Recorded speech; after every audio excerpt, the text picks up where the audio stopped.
Hello guys! Welcome back to my Sims 4 building paradise. Once again, I'm AC and I'm a junior architect here in the Philippines. So, I like to incorporate my architectural background into my builds. Welcome to the Sunken Eco Park Pavilion. This build is my entry to Freezer Bunny's 100k challenge. He's giving away a game pack and I am hoping to win it.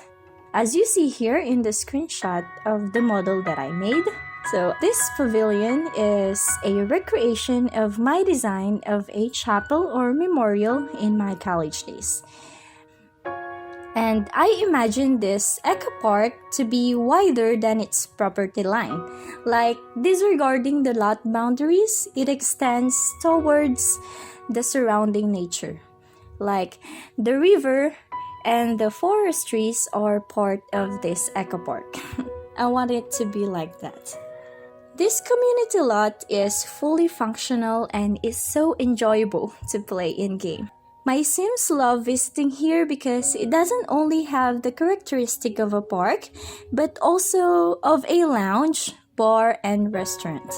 It's like everything in one community lot, so it's really fun. And I categorized it as a park in the game because it is more of a park, visually, with its vast open grounds for picnics and family hangouts. But I will upload another one with a generic category after Freezer Bunny's 100k challenge has ended. There's a viewing deck at the back of the pavilion which has the view of the waterfall. That waterfall gives out a very beautiful backdrop for the stage area of the events pavilion. So imagine performing or watching a performance in there. It will be very mesmerizing and enticing, seeing and hearing the waterfalls as the performers sing and dance to the music. And also, the open-air concept of this pavilion permits that connection towards the outdoors, like you are inside and outside at the same time. So these touches add to that feeling of being one with nature. By the way, as you see at the first part of this build, it's kind of messed up. Because at first, I wanted to make a semi-underwater structure with waterfall all around it. But I decided that I will go for a more eco-friendly build this time. And I will do that underwater thing in my next or upcoming build. So, hope you can watch out for those. And so, about the Eco Lifestyle Pack. Oh my god. This pack really got my interest. I think that this pack is worth it. I'm drawn to its features, especially that aurora. It's so beautiful, and I also like the NAP or NAP feature, the Neighborhood Action Plan. It is a really exciting feature, and I think this Eco Park build of mine can be used as a after design of a community lots in Eco Lifestyle gameplay. I think that would be cool. About that neighborhood action plan, I think it is a very thoughtful addition to the game. And I think the real world needs it. There are a lot of things going on in our world nowadays, and having an action plan even in our own homes will be very beneficial for our planet. And of course, for us humans, right? Because as someone said, man is nature. It's one of the things we have to prioritize to be able to live happily and to be able to live long. And there are also nice build and buy items that come with the pack. My favorites are the steel beams and columns. We call them I-beam in construction because of their letter I shape. And I also like those huge sliding doors. They are so beautiful. I think if I have them, I'm gonna use them a lot. And also that pivot window or door set. If you have watched my previous videos, I really like using pivot windows. Yes, those are really nice additions to the game. And they have considered a lot of eco-living stuff in the items. There is this solar roof which is functional and affects the game, and a lot of other well thought of things and small details. I'm here to appreciate all of those. I have this thought after I watched the stream that if there will be a pact about a more in-depth sustainable architecture or passive architecture, yes, definitely I will go for that. Like, you have to consider passive cooling, natural ventilation, the orientation of the sun, the winds, and other sustainability factors in planning a building. It will make the game and the building process more realistic. But I think it will consume a lot of resources and it will take a lot of time. But wouldn't it be awesome if it can be done, right? So, going back to this build, for the acoustical consideration of this pavilion, even though it is an open-air structure, it still has good acoustics. It is because of its form, which balances the reverberation and echoes throughout the pavilion.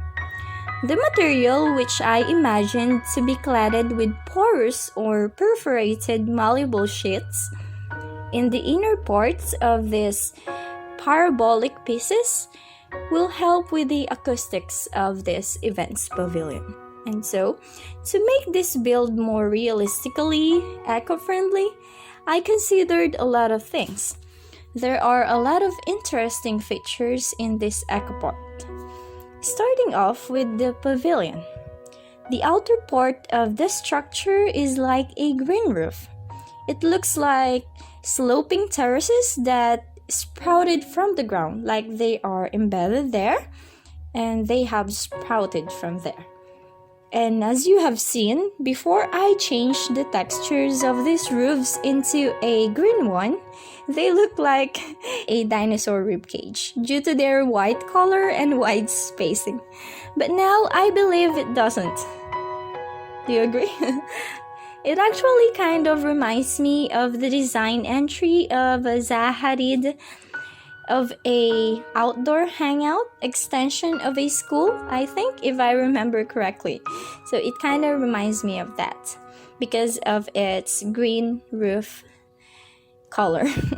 So going back to the build, this park also has these beautiful terraces which I imagine to be like an amphitheater for outdoor events like stargazing and outdoor film viewing.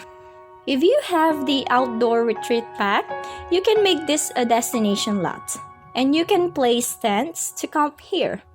Like you'll have a stargazing summer camp. What a beautiful life, right? We have this kind of concept in our architectural thesis and it was placed on top of our building. It is really a beauty. And it also has these stunning lights that look like stars at night. We also use this in our thesis and it is an actual material. In the real world, it is called light-emitting cement. You can look it up. It is eco-friendly and doesn't add glare, which causes the night glow that normal street lights do. That prevents us from seeing the stars in the sky. That is really a fact. In our thesis, we have really considered that and I wanted to apply it. But because it is in the game, if you will go to the night mode here, it kinda looks glary, okay? This waterfall, I visualize them as bioenergy generator through its mechanical energy being converted. I like how it adds a lot to the aesthetic of this build. It really adds the beauty and the sense of place. And while playing it at night, it reflects the night sky with the moon and the stars. I think I have this one clip which has the moon reflected in it. It's really beautiful. And this grand entrance, it reminds me of the Taj Mahal building. It's really grandiose. There is also a bamboo trail in here and a bicycle and jogging path in the boundaries of the lot. The path has 2 grids, so I assume that one grid is for bikes and the other is for pedestrians. And that half grid at the edge of the boundary is a green strip for trees and shrubs. The pathwalk around the park has this trellis that provides shade. For a more realistic approach, it may have a clear roofing, maybe a polycarbonate, to protect occupants from the rain. Okay, so this one, for a faster placement of the trellis, I used the technique I did in my previous build, the underground Japanese home. You can check it out here above. So this technique is certainly a time saver. And also, there's this building feature in The Sims 4 that kind of like and dislike. But I mostly like, of course, the restriction that you can only add foundation and walls 1 grid away from the property line. It is realistic and reasonable. In real life, they are what we call setbacks.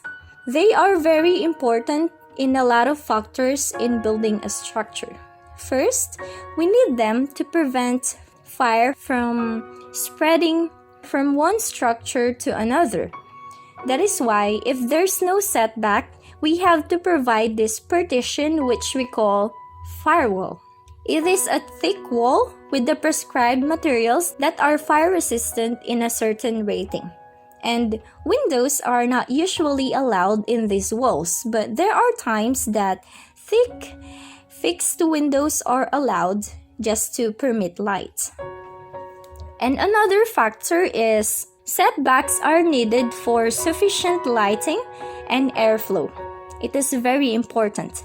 Natural light and ventilation is a must for optimal living of the occupants, especially in residential buildings. Okay, what else? So I just really wanted to make a build that kind of signifies the upcoming eco lifestyle pack, and I'm glad I got to fit it with the build challenge of Leo. I'm really into sustainable architecture, so I'm loving the idea of this pack. And I appreciate the admins, the producers, for doing this kind of idea. And by the way, my schedule has been kinda off lately, but I will try to be more consistent with my uploads. I will make them more regular, like when I just started this YouTube channel. I hope you can watch out and subscribe in my channel. Alright, so just some finishing touches and we're about to be done. We're about to finish this build. So I hope you enjoyed this video and I hope you'll enjoy playing this build. It is now up in the gallery. The infos are in the description below. You can check out the link there or the name and my gallery ID. So guys, I hope to see you again next time. I hope you can subscribe to my channel and turn on the notification bell to be updated for my upcoming videos. Thanks a lot, guys. Thank you for continuously supporting me. I appreciate all of you. Thank you for watching this until the end. Enjoy the rest of this video. Enjoy the cinematics. So, see you again next time. Bye-bye!